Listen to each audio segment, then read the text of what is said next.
मूर्तिजापूर नगर परिषदेत स्वीकृत नगरसेवक निवडीवरून मोठा वाद निर्माण झाला आहे। वंचित बहुजन आघाडीच्या पदाधिकारी आणि कार्यकर्त्यांनी पक्षादेश डावलल्याचा आरोप करत नगर परिषद परिसरात जोरदार घोषणाबाजी केली, तर या गोंधळाचा व्हिडिओ सध्या व्हायरल होत आहे। मूर्तिजापूर नगर परिषदेत स्वीकृत नगरसेवकाच्या निवडीवरून आज राजकीय वातावरण चांगलेच तापले। वंचित बहुजन आघाडीच्या पदाधिकारी आणि कार्यकर्त्यांनी या निवडीला तीव्र विरोध करत नगर परिषद परिसरात जोरदार घोषणाबाजी केली। पक्षादेश डावलून ही निवड करण्यात आल्याचा आरोप करत वंचित नेत्यांनी थेट आंदोलनाचा पवित्रा घेतला।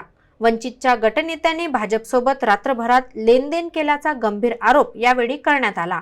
यामुळे नगर परिषद परिसरात तणाव निर्माण झाला आणि काही काळ गोंधळाचे वातावरण पाहायला मिळाले। संतप्त कार्यकर्त्यांनी निवडी विरोधात घोषणाबाजी करत प्रशासनाकडे निषेध नोंदवला। या संपूर्ण गोंधळाचा व्हिडिओ सोशल मीडियावर मोठ्या प्रमाणात व्हायरल होत असून राजकीय वर्तुळात चर्चेला उधाण आले आहे। परिस्थिती नियंत्रणात ठेवण्यासाठी पोलिसांचा कडेकोट बंदोबस्त तैनात करण्यात आला असून कोणताही अनुचित प्रकार घडू नये यासाठी सतर्कता बाळगण्यात येत आहे। स्वीकृत नगरसेवकाच्या निवडीवरून निर्माण झालेल्या या वादामुळे मूर्तिजापूरच्या राजकारणात नवा वळणबिंदू निर्माण झाला असून पुढील घडामोडींकडे सर्वांचे लक्ष लागले आहे।